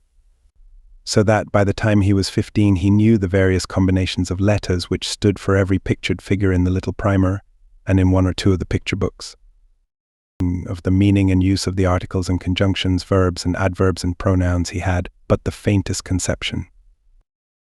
One day when he was about 12, he found a number of lead pencils in a hitherto undiscovered drawer beneath the table, and in scratching upon the tabletop with one of them he was delighted to discover the black line it left behind it. He worked so assiduously with this new toy that the tabletop was soon a mass of scrolly loops and irregular lines, and his pencil point worn down to the wood. Then he took another pencil, but this time he had a definite object in view. He would attempt to reproduce some of the little bugs that scrambled over the pages of his books. It was a difficult task, for he held the pencil as one would grasp the hilt of a dagger, which does not add greatly to ease in writing or to the legibility of the results. But he persevered for months, at such times as he was able to come to the cabin, until at last, by repeated experimenting, he found a position in which to hold the pencil that best permitted him to guide and control it, so that at last he could roughly reproduce any of the little bugs. Thus he made a beginning of writing. Copying the bugs taught him another thing, their number, and though he could not count as we understand it, yet he had an idea of quantity, the base of his calculations being the number of fingers upon one of his hands. His search through the various books convinced him that he had discovered all the different kinds of bugs most often repeated in combination, and these he arranged in proper order with great ease because of the frequency with which he had perused the fascinating alphabet picture book. His education progressed, but his greatest finds were in the inexhaustible storehouse of the huge illustrated dictionary, for he learned more through the medium of pictures than text, even after he had grasped the significance of the bugs. When he discovered the arrangement of words in alphabetical order, he delighted in searching for and finding the combinations with which he was familiar, and the words which followed them, their definitions, led him still further into the mazes of erudition. By the time he was 17, he had learned to read the simple child's primer and had fully realized the true and wonderful purpose of the little bugs. No longer did he feel shame for his hairless body or his human features, for now his reason told him that he was of a different race from his wild and hairy companions. He was man, they were a pes, and the little apes which scurried through the forest top were monkeys. He knew, too, that old saber was a lioness, and hista asnake, and tantorn elephanT, and so he learned to read. From then on his progress was rapid. With the help of the great dictionary and the active intelligence of a healthy mind endowed by inheritance with more than ordinary reasoning powers, he shrewdly guessed at much which he could not really understand, and more often than not his guesses were close to the mark of truth. There were many breaks in his education, caused by the migratory habits of his tribe, but even when removed from his books, his active brain continued to search out the mysteries of his fascinating avocation. Pieces of bark and flat leaves and even smooth stretches of bare earth provided him with copybooks whereon to scratch with the point of his hunting knife the lessons he was learning. Nor did he neglect the sterner duties of life while following the bent of his inclination toward the solving of the mystery of his library. He practiced with his rope and played with his sharp knife, which he had learned to keep keen by whetting upon flat stones. The tribe had grown larger since Tarzan had come among them, for under the leadership of Kerchak they had been able to frighten the other tribes from their part of the jungle, so that they had plenty to eat and little or no loss from predatory incursions of neighbors. Hence the younger males, as they became adult, found it more comfortable to take mates from their own tribe, or if they captured one of another tribe, to bring her back to Kerchak's band and live in amity with him, rather than attempt to set up new establishments of their own, or fight with the redoubtable Kerchak for supremacy at home. Occasionally one more ferocious than his fellows would attempt this latter alternative, but none had come yet who could wrest the palm of victory from the fierce and brutal ape. Tarzan held a peculiar position in the tribe. They seemed to consider him one of them, and yet in some way different. The older males either ignored him entirely or else hated him so vindictively that, but for his wondrous agility and speed and the fierce protection of the huge Kala, he would have been dispatched at an early age. Tublat was his most consistent enemy, but it was through Tublat that, when he was about 13, the persecution of his enemies suddenly ceased and he was left severely alone, except on the occasions when one of them ran amok in the throes of one of those strange wild fits of insane rage which attacks the males of many of the fiercer animals of the jungle. Then none was safe. On the day that Tarzan established his right to respect, the tribe was gathered about a small natural amphitheater which the jungle had left free from its entangling vines and creepers in a hollow among some low hills. The open space was almost circular in shape. Upon every hand rose the mighty giants of the untouched forest, with the matted undergrowth banked so closely between the huge trunks that the only opening into the little level arena was through the upper branches of the trees. Here, safe from interruption, the tribe often gathered. In the center of the amphitheater was one of those strange earthen drums which the anthropoids build for the queer rites, the sounds of which men have heard in the fastnesses of the jungle, but which none has ever witnessed.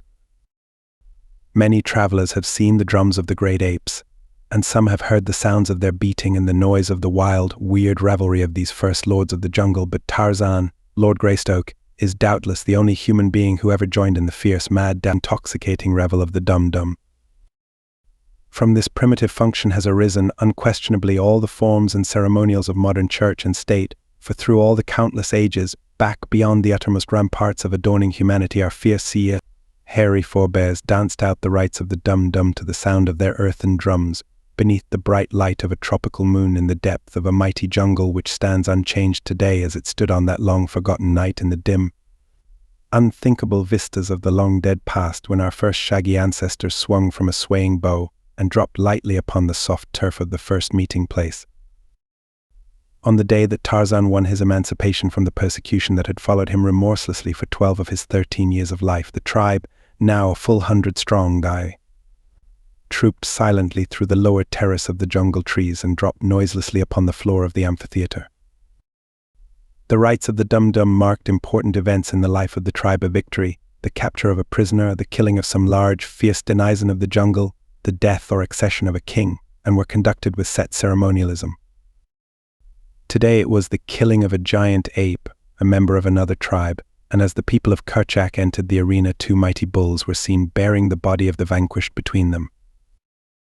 They laid their burden before the earthen drum, and then squatted there beside it as guards, while the other members of the community curled themselves in grassy nooks to sleep, until the rising moon should give the signal for the commencement of their savage orgy. For hours absolute quiet reigned in the little clearing, except as it was broken by the discordant notes of brilliantly feathered parrots, or the screeching and twittering of the 1,000 jungle birds flitting ceaselessly amongst the vivid orchids and flamboyant blossoms which festooned the myriad, moss-covered branches of the forest kings. At length, as darkness settled upon the jungle, the apes commenced to bestir themselves, and soon they formed a great circle about the earthen drum. The females and young squatted in a thin line at the outer periphery of the circle, while just in front of them ranged the adult males.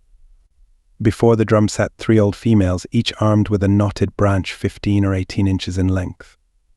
Slowly and softly they began tapping upon the resounding surface of the drum, as the first faint rays of the ascending moon silvered the encircling treetops. As the light in the amphitheater increased, the females augmented the frequency and force of their blows until presently a wild, rhythmic din pervaded the great jungle for miles in every direction. Huge, fierce brutes stopped in their hunting with up-pricked ears and raised heads to listen to the dull booming that betokened the dum-dum of the apes. Occasionally one would raise his shrill scream or thunderous roar in answering challenge to the savage din of the anthropoids, but none came near to investigate or attack, for the great apes, assembled in all the power of their numbers, filled the breasts of their jungle neighbors with deep respect. As the din of the drum rose to almost deafening volume, Kerchak sprang into the open space between the squatting males and the drummers. Standing erect, he threw his head far back, and looking full into the eye of the rising moon, he beat upon his breast with his great hairy paws and emitted his fearful roaring shriek. One, twice, thrice that terrifying cry rang out across the teeming solitude of that unspeakably quick yet unthinkably dead world. Then, crouching, Kerchak slunk noiselessly around the open circle, veering far away from the dead body lying before the altar drum, but as he passed, keeping his little fierce, wicked, red eyes upon the corpse. Another male then sprang into the arena and, repeating the horrid cries of his king, followed stealthily in his wake. Another and another followed in quick succession until the jungle reverberated with the now almost ceaseless notes of their bloodthirsty screams. It was the challenge and the hunt. When all the adult males had joined in the thin line of circling dancers, the attack commenced. Kerchak, seizing a huge club from the pile which lay at hand for the purpose, rushed furiously upon the dead ape, dealing the corpse a terrific blow, at the same time emitting the growls and snarls of combat. The din of the drum was now increased, as well as the frequency of the blows, and the warriors, as each approached the victim of the hunt and delivered his bludgeon blow, joined in the mad whirl of the death dance. Tarzan was one of the wild, leaping horde. His brown, sweat-streaked, muscular body, glistening in the moonlight, shone supple and graceful among the uncouth, awkward, hairy brutes about him. None was more stealthy in the mimic hunt, none more ferocious than he in the wild ferocity of the attack, none who leaped so high into the air in the dance of death. As the noise and rapidity of the drum beats increased, the dancers apparently became intoxicated with the wild rhythm and the savage yells. Their leaps and bounds increased, their bared fangs dripped saliva, and their lips and breasts were flecked with foam. For half an hour the weird dance went on, until, at a sign from Kerchak, the noise of the drum ceased, the female drummers scampering hurriedly through the line of dancers toward the outer rim of squatting spectators. Then, as one, the males rushed headlong upon the thing which their terrific blows had reduced to a mass of hairy pulp. Flesh seldom came to their jaws in satisfying quantities, so a fit finale to their wild revel was a taste of fresh killed meat, and it was to the purpose of devouring their late enemy that they now turned their attention. Great fangs sunk into the carcass, tearing away huge hunks, the mightiest of the apes obtaining the choicest morsels, while the weaker circled the outer edge of the fighting, snarling pack awaiting their chance to dodge in and snatch a dropped tidbit or filch a remaining bone before all was gone. Tarzan, more than the apes, craved and needed flesh. Descended from a race of meat-eaters, never in his life, he thought, had he once satisfied his appetite for animal food, and so now his agile little body wormed its way far into the mass of struggling, rending apes in an endeavor to obtain a share which his strength would have been unequal to the task of winning for him. At his side hung the hunting knife of his unknown father in a sheath self-fashioned in copy of one he had seen among the pictures of his treasure books. At last he reached the fast-disappearing feast, and with his sharp knife slashed off a more generous portion than he had hoped for, an entire hairy forearm, where it protruded from beneath the feet of the mighty Kerchak, who was so busily engaged in perpetuating the royal prerogative of gluttony that he failed to note the act of lèse-majesté _. So little Tarzan wriggled out from beneath the struggling mass, clutching his grisly prize close to his breast. Among those circling futilely the outskirts of the banqueters was old Tublat. He had been among the first at the feast, but had retreated with a goodly share to eat in quiet, and was now forcing his way back for more. So it was that he spied Tarzan as the boy emerged from the clawing, pushing throng with that hairy forearm hugged firmly to his body. Tublat's little, close-set, bloodshot, pig eyes shot wicked gleams of hate as they fell upon the object of his loathing. In them, too, was greed for the toothsome dainty the boy carried. But Tarzan saw his arch-enemy as quickly, and divining what the great beast would do, he leaped nimbly away toward the females and the young, hoping to hide himself among them. Tublat, however, was close upon his heels, so that he had no opportunity to seek a place of concealment, but saw that he would be put to it to escape at all. Swiftly he sped toward the surrounding trees, and with an agile bound gained a lower limb with one hand, and then, transferring his burden to his teeth, he climbed rapidly upward, closely followed by Tublat. Up he went to the waving pinnacle of a lofty monarch of the forest, where his heavy pursuer dared not follow him. There he perched, hurling taunts and insults at the raging, foaming beast 50 feet below him. And then Tublat went mad. With horrifying screams and roars he rushed to the ground among the females and young, sinking his great fangs into a dozen tiny necks and tearing great pieces from the backs and breadths of breasts of the females who fell into his clutches. In the brilliant moonlight, Tarzan witnessed the whole mad carnival of rage. He saw the females and the young scamper to the safety of the trees. Then the great bulls in the center of the arena felt the mighty fangs of their demented fellow, and with one accord they melted into the black shadows of the overhanging forest. There was but one in the amphitheater beside Tublat, a belated female running swiftly toward the tree where Tarzan perched, and close behind her came the awful Tublat.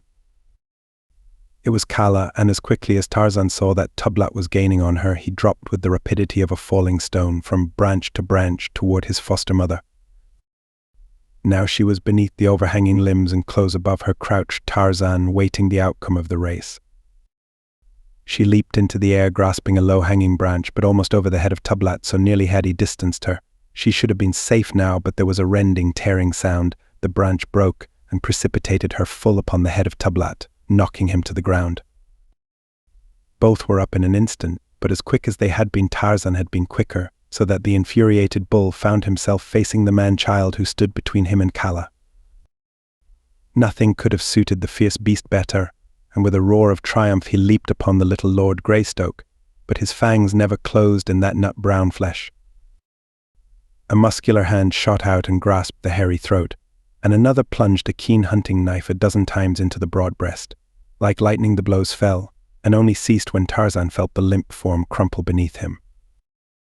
As the body rolled to the ground, Tarzan of the Apes placed his foot upon the neck of his lifelong enemy, and raising his eyes to the full moon, threw back his fierce young head, and voiced the wild and terrible cry of his people. One by one the tribe swung down from their arboreal retreats and formed a circle about Tarzan and his vanquished foe. When they had all come, Tarzan turned toward them. "I am Tarzan," he cried. "I am a great killer. Let all respect Tarzan of the Apes and Kala, his mother. There be none among you as mighty as Tarzan. Let his enemies beware." Looking full into the wicked red eyes of Kerchak, the young Lord Greystoke beat upon his mighty breast and screamed out once more his shrill cry of defiance.